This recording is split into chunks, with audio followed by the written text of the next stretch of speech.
Good morning, good afternoon, good evening. Let's start chapter 14, the first chapter of the last test material. Yay! Chapter 14 is the origin of species. How do we get new species? How do we go from having one species, or rather, how does one species turn into two or more species? The process is referred to as speciation. Speciation is when one species becomes more than one species.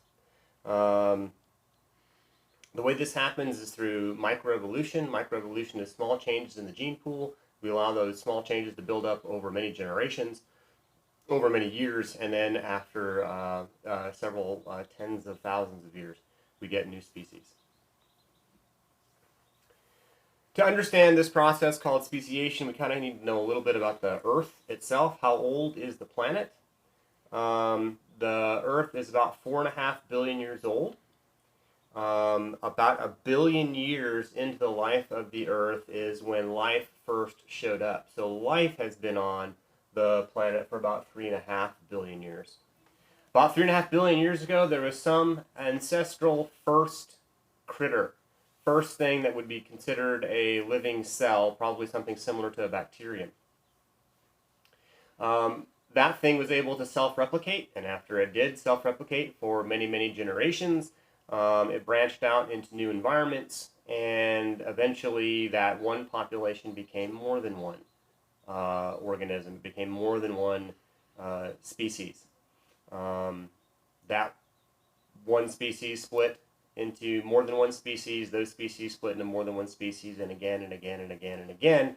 And in the course of several billion years, we go from having one species to having several million species. And I do want you to stop and think about just how much a billion is. I want you to think about what that 0.5 means in 3.5 billion years.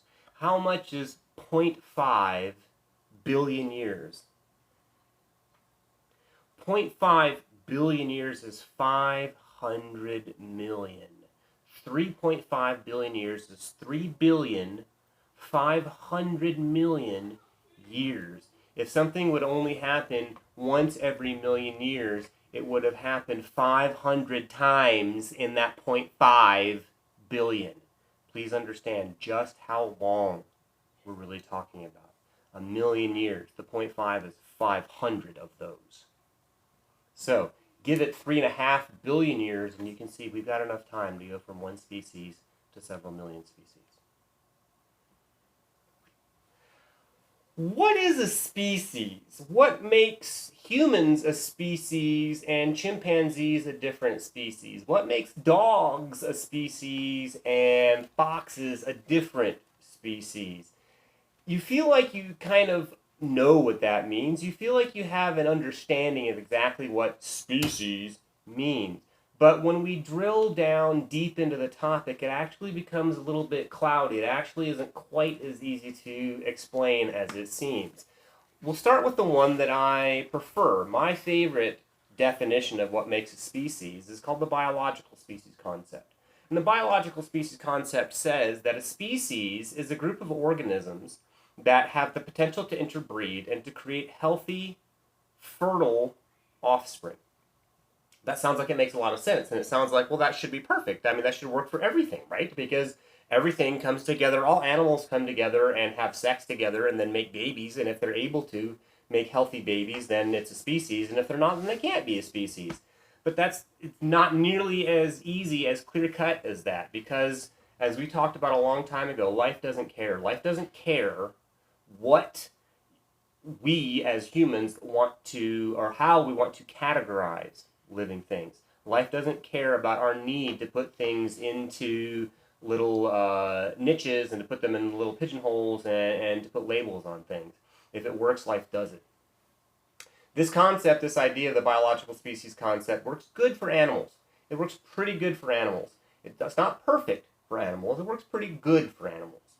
It works poorly for plants. And the reason why it works poorly for plants is because some plants in different families are able to have babies together. Remember that whole domain, kingdom, phylum, class, order, family, genus, species? What we're saying is a species is they have to all be of that same last category to be able to have babies together. And some plants are actually able to skip from this category up to the next category to the category beyond that, called a family.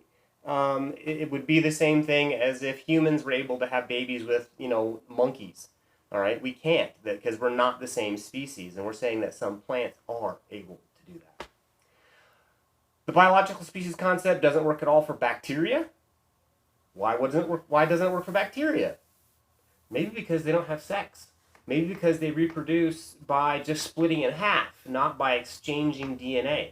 So if my whole definition of this is a species because they can have sex together, how does that work for things that don't have sex? So it doesn't even work very good for very many protists because lots of protists don't have sex. They just split in half whenever they're ready to. It also doesn't work at all for fossils. Why not? Well, it doesn't work for fossils because they're all already dead. It would have worked 1 billion years ago if we could have been there, or 100 million years ago if we could have been there and watched and taken notes on who's having sex with whom. But we're not. We can't. They're all dead. And if our whole definition is this is a species because they have sex together with dead things, it doesn't work. So, the biological species concept, it is my favorite. It is the one that I prefer because I'm an animal guy. That's what I study. I like animals. I'm not a plant person. I'm not a protist person. I'm not a bacteria person. So, this works for me. But understand, this is not the only way to define a species. How about something like this? So, we look at a polar bear, and we know it is one species. We look at a grizzly bear, and we understand this is also another species. We just said that if they can have healthy babies together, then they are the same species. Well, we've recently discovered that, you know what, they're doing it. Polar bears, look at that profile. Notice how it's quite different.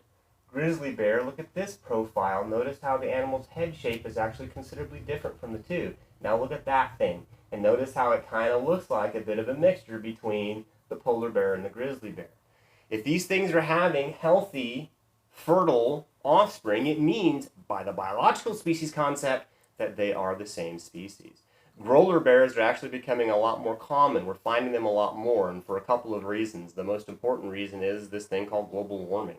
Polar bears spend most of their lives out on sea ice. Sea ice means the ocean literally freezes over, and polar bears hunt on this ice pack way out to sea, and they find seals and eat them. Grizzly bears don't do that. Grizzly bears stay on land. Well, what's happening with global warming? The ice is melting, and if the ice is melting, it means then that there's less ice, so what are the polar bears having to do? They're having to spend a lot more time on land, and if they're having to spend a lot more time on land, what are they coming in contact with a lot more often? Grizzly bears. They're coming in contact with a lot more grizzly bears, and a lot more contact can mean a lot more of these hybrids, these so-called roller bears. Interesting note, a scientist more than 100 years ago noted and said, you know what, I saw a hybrid between a polar bear and a grizzly bear. And all the rest of the scientists were like, no, you didn't. You're wrong. Can't be. And he's like, yeah, I did. It's like, And so it was ignored, and they called him a kook. And here we now see 100 years later, no, he was right. The biological species concept works good for animals. It doesn't work good for plants. It doesn't work good for fossils. The morphological species concept is actually really the oldest method of deciding what's a species. And the morphological species concept says these things are the same species because they're shaped the same way. And that's okay. That works pretty good for some things. It works, well, it's actually all we really have to work with when we talk about fossils. It's the same species because it's the same shape, because all we have left is their bones. We don't have behavior, we don't have habitat, all we know is this is what their shape was. It works okay for some plants, it works okay for some bacteria. It can be used for asexual organisms that don't have sex, that don't reproduce. It's okay, it's not good, it's not great, and the reason why is shapes can be deceiving. Have you ever been in the store and saw somebody that from behind that you swore was your friend, or even a family member, and you went up and tapped them on the shoulder and said, hey, and they turned around and it was not the person you thought it wasn't them. And then he said, hey, are you any relation to my friend, da-da-da-da-da? Nope, not related at all. Just because they're shaped the same doesn't mean they're related to each other. They can be similar and not related. So morphological species concept. What does morph mean?